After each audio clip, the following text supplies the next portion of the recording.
इतनी जल्दी घरों की लाइट्स जल गई थी। पता है आपको वक्त क्या हो रहा था? ये। और आज क्या है वो जानते हैं। हेलो एवरीवन, नमस्ते। मैं हूँ आकृति और स्वागत है आपका हमारे चैनल बिहार टू बम्बई में। मासी की पूजा के साथ शुरुआत ना हो मेरी ब्लॉग का, ऐसा तो हो ही नहीं सकता है। और आज तो पापा भी सुबह सुबह उठ के नहा के रेडी हो चुके थे क्योंकि उन्हें सूप सजाना था।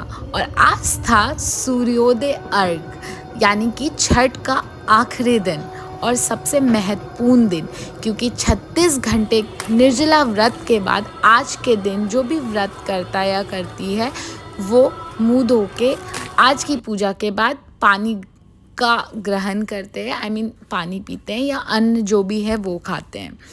और सबसे पहले मुझे पूरी बेड फोल्ड करनी थी बिकॉज रात में मैंने जैसे कि बताया था आपको लास्ट ब्लॉग में, हम लोग छत पे ही सोए थे मैं और मम्मा, और ठंड उतनी ज़्यादा नहीं थी बट नॉर्मल थी। तो मैंने फटाफट से पूरा बेड फोल्ड किया और फिर चटाई वगैरह हटाई वहाँ, और फिर मैंने दरी बिछा दी वहाँ पे ताकि अर्घ के वक्त किसी को बैठना हो उसके बाद या आगे पीछे तो बैठ सके। तब तक पापा की भी तैयारी शुरू हो चुकी थी।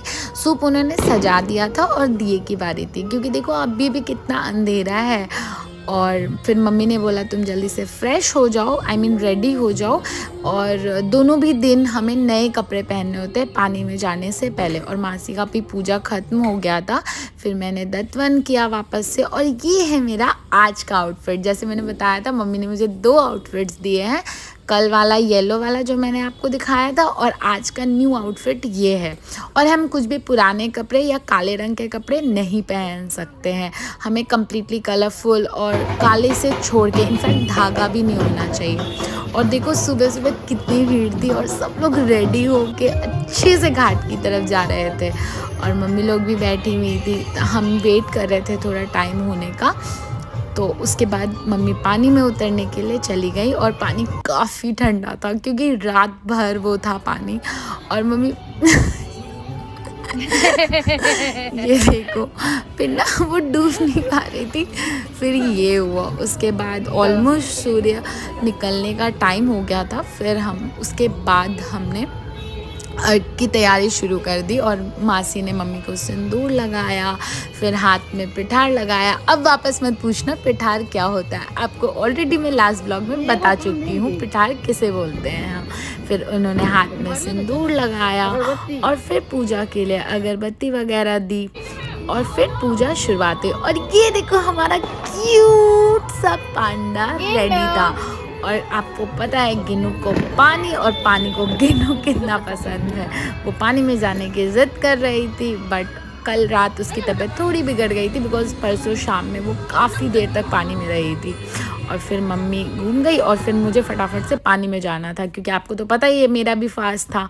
फिर पानी में गए फटाफट से हम लोग। फिर मैंने टाइम लैप्स थोड़ी देर लगाया, फिर अंशु को मैंने बोल दिया था कि तुम थोड़े वीडियोस ले लो। ये देखो सब कितने प्यारे लग रहे हैं। और ये मेरी छोटी सी पोंडा गुस्से में थी क्योंकि उसे किसी ने पानी में नहीं डाला। और दीदी कितनी प्यारी सी लग रही है ना, और क्यूट क्यूट लग रही है, देखो स्माइल। और फिर शुरुआत हुई थोड़े हमारे फुटेज की, मेरी और मम्मा की थोड़ी सी हमारी भी क्लिप ले ली अंशु ने। और उसके बाद देखते ही देखते वक्त आ गया अर्घ का, और ये था सूर्य उदय का अर्घ। और सबसे पहले बारी थी गिनू के अर्घ देने की। और देखो वो कैसे खुश हो रही थी जैसे उसे कोई पानी में लेके जा रहा है। और उसने बहुत प्यार से अच्छे से अर्घ दिया और फिर मम्मी ने पूजा किया। और फिर ऐसे ही धीरे धीरे धीरे धीरे सारे सूप में अर्घ दिलवाया गया क्योंकि मैंने बताया था आपसे कि हमारे यहाँ 15 सूप है टोटल, तो सब में एक एक करके।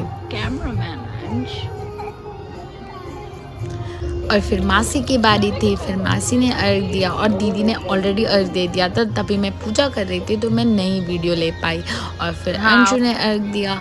फिर बारी थी वापस से उसी दिन वाली, जैसे नहाए खाए में सिंदूरदान और मेन ठेकुआ और प्रसाद मिलने की बारी थी। फिर देखो दीदी को प्रसाद मिली, फिर मासी को मिली, मासी को भी मम्मी ने सिंदूर लगाया और मासी ने भी फिर मम्मा को सिंदूर वगैरह लगाया। और फिर ना आज के दिन जो भी छठ पर्व करता है उनको प्रणाम किया जाता है और बहुत सारी आशीर्वाद ली जाती है। और फिर मैं थोड़ा काम में बिज़ी हो गई थी, अगर मैं कहीं आगे पीछे दिख जाऊँ तो इग्नोर। और फिर उसके बाद गिन्नू का टीका और उसे भी ठेकुआ मिला और फिर पापा को टीका लगाया मम्मा ने। और फिर उसके बाद गिन्नू को प्रणाम करने बोल रहे थे छोटू से। फिर मम्मा ने बोला नहीं नहीं रहने दो, वो बहुत छोटू है, अभी उसको समझ नहीं आएगा। और फिर मैं भाग भाग के आई कि मेरा भी प्रसाद मुझे मिला और मैंने खा भी लिया फटाफट से। और इसी के साथ हमारा सूर्योदय अर्घ यहीं समाप्त होता है और यहीं पे मेरे छठ का 2023 का ब्लॉग भी एंड होता है। आप लोगों ने बहुत सारा प्यार दिखाया इस ब्लॉग पे। आई होप आगे भी इसी तरह दिखाएंगे। मिलती हूँ आपसे नेक्स्ट ब्लॉग पे।